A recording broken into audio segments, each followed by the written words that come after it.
So I've been playing around a little with this mission to see best ways to make an S rank here. And there are some things that you can do that are not really rewarding in regards to time bonus or anything. For instance, I found out that when you take out all the skulls, meaning all the 4 skulls that are coming here, it's actually not really rewarding to what happens later in the game. You will be slowed down a lot. So my tactic then was to think of a way to get only rid of 3 of them, let 1 live, slip by. It's not so bad if this one or if any of the others sees you in between, I figured, because the time bonus will come up for this. But later on, if you free Cold Toga, it will be a lot easier when one of the skulls is still alive, and you will see why later. I'm taking the dog with me, actually. Some people have been trying to do this with the horse, but I find it kind of ridiculous to try to numerous times to ride by them. And with Quiet, the problem is that they will focus their fire a lot on her, which will force you to act. So they will determine how fast you can move, which can be stressful. So I'm just picking myself up here in heavy armor, taking my dog, and a sniper rifle, and I'm going to do this myself, and I will determine this way how the game is being played. Also, because when you hit a skull, they will change position. So when Quiet is chiming in all the time, it becomes very chaotic because they will constantly switch their positions, and this can be quite annoying. So every skull that comes a little closer to you in range will be sniffed out by your dog anyways.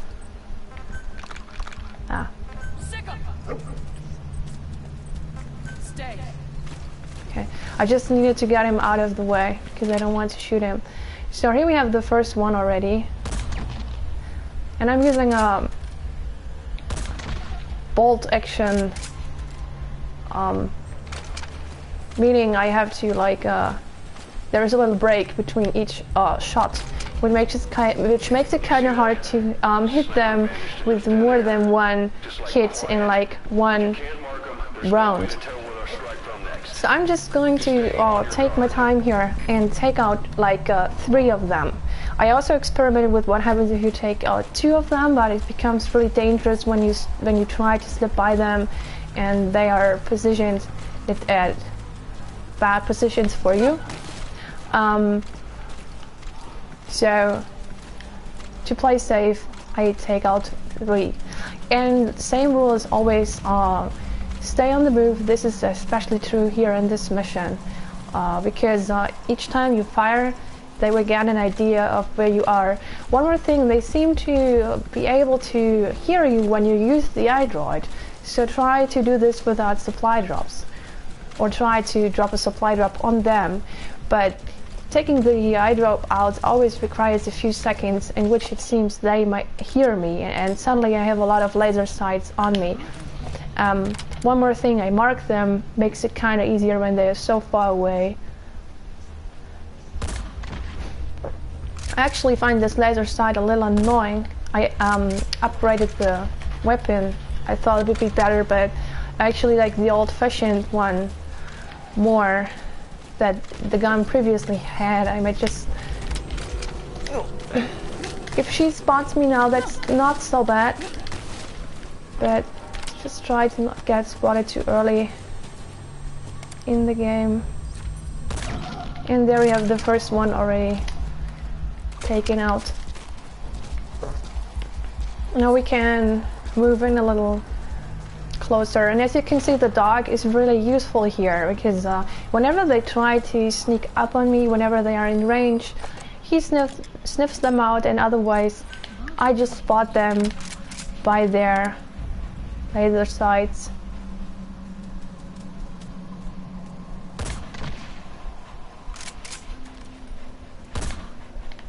Okay, I always try to give them 2 shots in a row, but it's really hard to do. But I try it anyways. I'm this kind of person. I like challenges.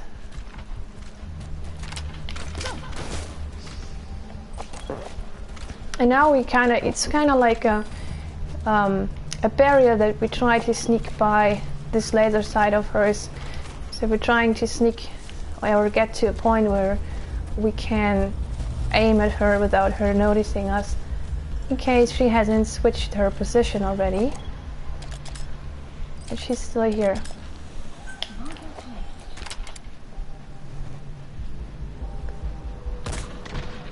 Here we are.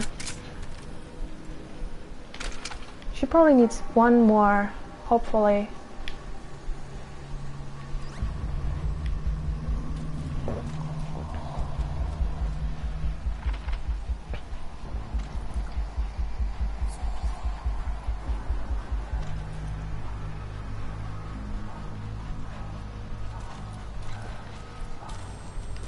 Ah, here we are.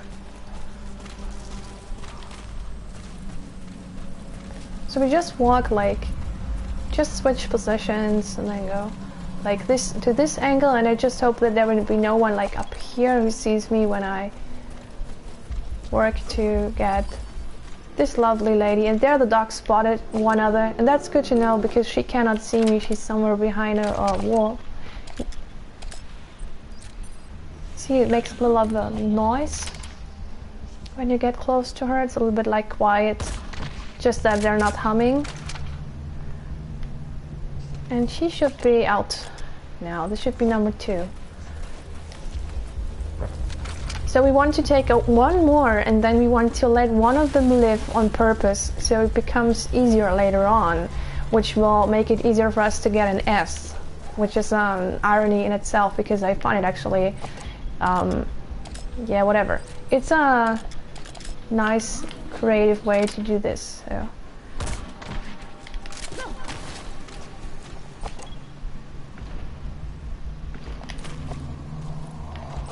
She sits behind this rock somewhere.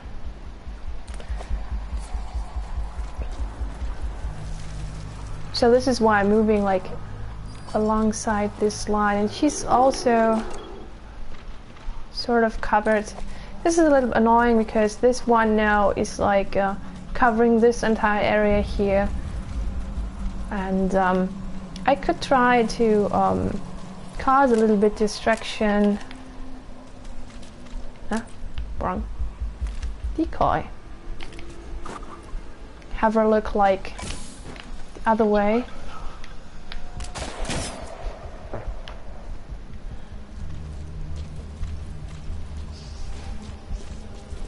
And what I found out to be very, very deadly is when they get behind you, like when you get sort of stuck in between them. So you always want to have them at one side while you're at the other.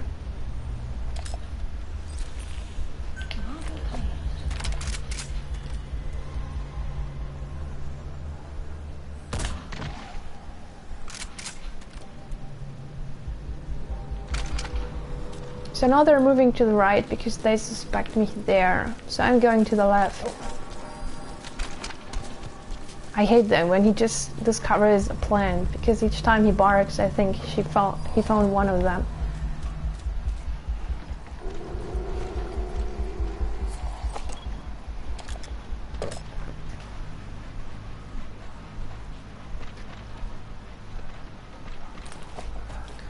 So when she's like over there, she's not suspecting me to sit there at this corner.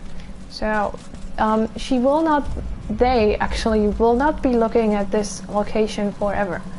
So I have to get moving now, and I have to make sure that when I, like, when I'm forced to stop moving again, that I have some cover close by.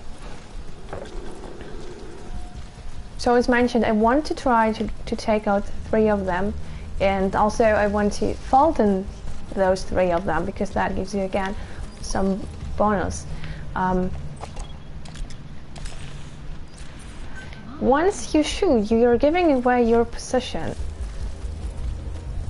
So now I really have to like calculate my chances, because I can see her, but she's also like, she has this friend with her, and when I shoot, like, one of them will probably switch positions and the other one will look at me. So I have to get close to suitable cover first. Like, this looks to be alright. And I would like to choose her, but no, she's behind cover as well. And she's not, but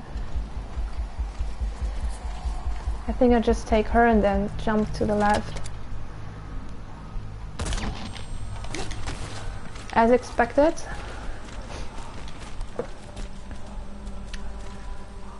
Oh, she's coming at me.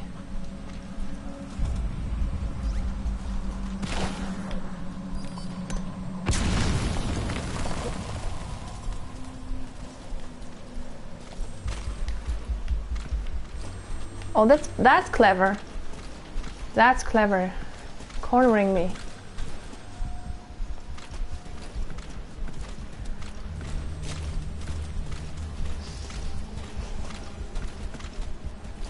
I only have to like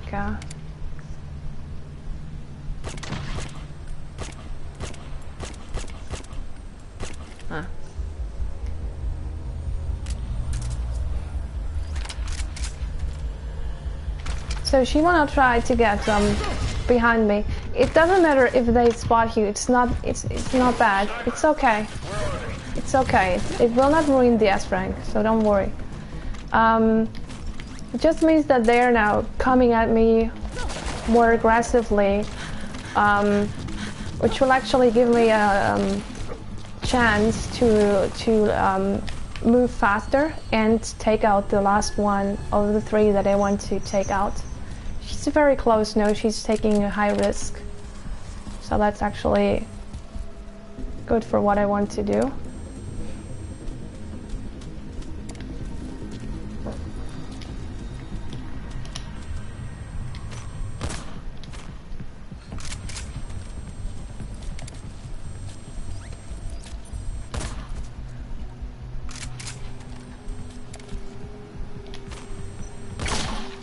Okay, and there my silencer broke. And now we have just one of them to worry about, and that's actually nothing to worry about at all. So we will now just move in aggressively to the jungle, and if we have to shoot her, we will only do this to force her to switch position so we can move in.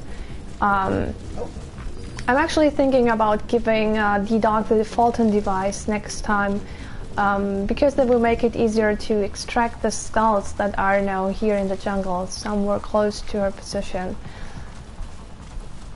I just try to sneak here to the first two ones and then just run aggressively to the last, because she's really close to me right now.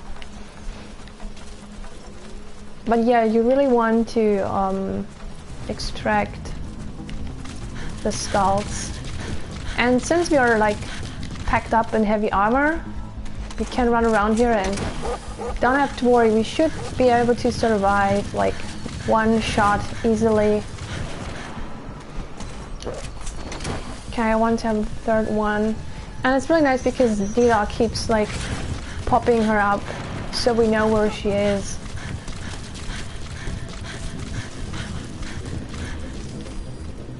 Oh, you're guarding your friend.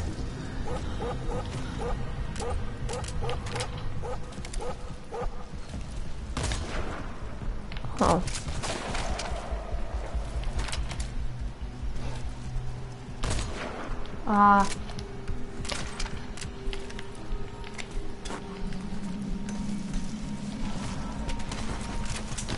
My beloved smoke grenades. What?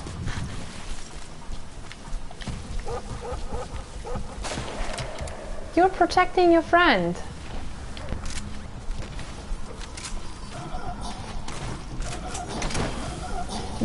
That's also very interesting about skulls, that they protect each other. The male skulls, they protect each other with certain skills that they have, and so do the female skulls, which I find very interesting.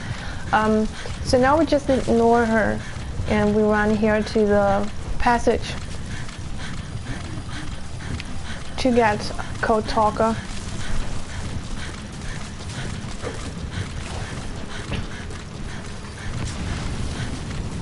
Wow, she's really angry at me, I guess. You took all my friends.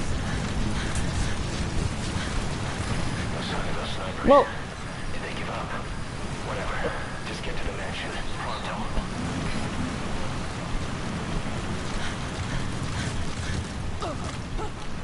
What? Stop doing that. No bath for you today.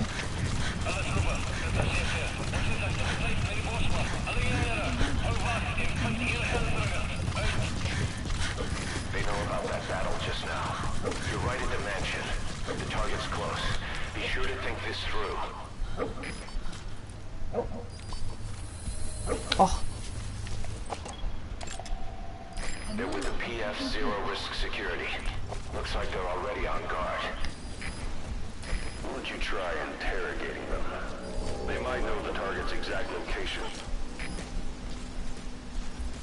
Here comes the moment where I usually improvise based on what the guards do.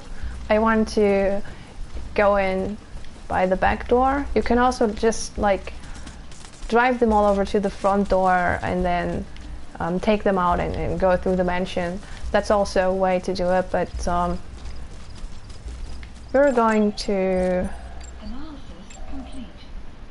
They're all heavily packed up. Analysis complete.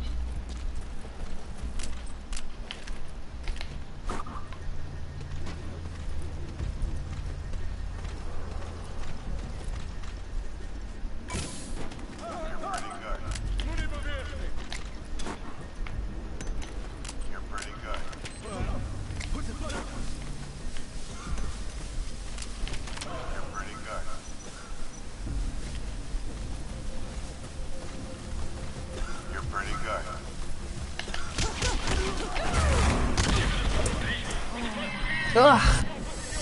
Oh. That's why I don't like the sleep grenades. But anyways, it got us in here quickly, and then we just go down here. Get the guy.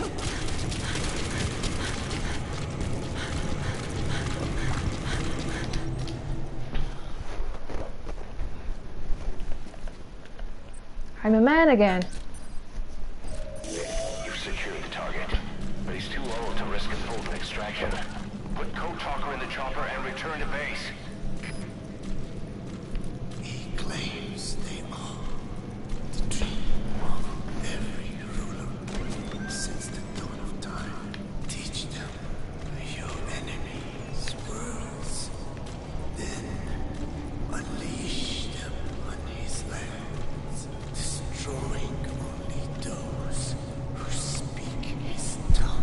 He calls them his ethnic cleansers.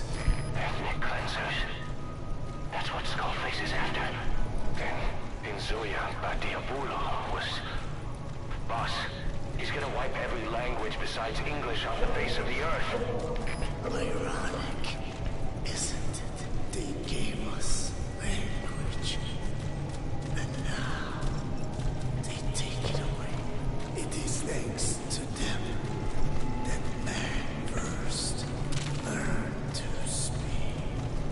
But now, the hands of their clock turn back. They've been warped by the hands of man. Now we come to the big difference. Difference being that if you take out all the skulls, those will be normal soldiers and they will be very hard to sneak by, which makes it almost impossible to rush this. And for this reason, wow, they're even immune to smoke, it seems. And for this reason, if you only take like 3 of the skulls and leave 1 alive, you will have the zombie soldiers who are really harmless and you can just run by them. Whereas if you like take out all 4 skulls, you will actually have to sort of sneak through this passage here, and there will be an annoying number of soldiers around, and you cannot act that well because you have to protect the old man all the time. So this is actually the better way here, and you can just like sprint past them, and this saves like a lot of time, which is actually why it is more rewarding in a way to let one or two of the skulls live and then just do it like that. And it's really cheap compared to what you have to do when you take out all the skulls, which I found a little weird because, well, to my impression, I should be rewarded for working myself through all the skulls and extracting them. But to thank me, the game just becomes even harder. And if I do it the other way around, I usually get an A. So because I'm not for just running past them or anything, and so which also I believe is not really possible with the skill level that my enemies are having right now. You cannot really sprint past an A++ soldier. They will hear and see you from afar. So this might be possible like when your enemies have D or E fighting skills, but it's not possible when your enemies have leveled up to an A+. So this for me is right now the best way to get an S in this mission with the enemies that strong.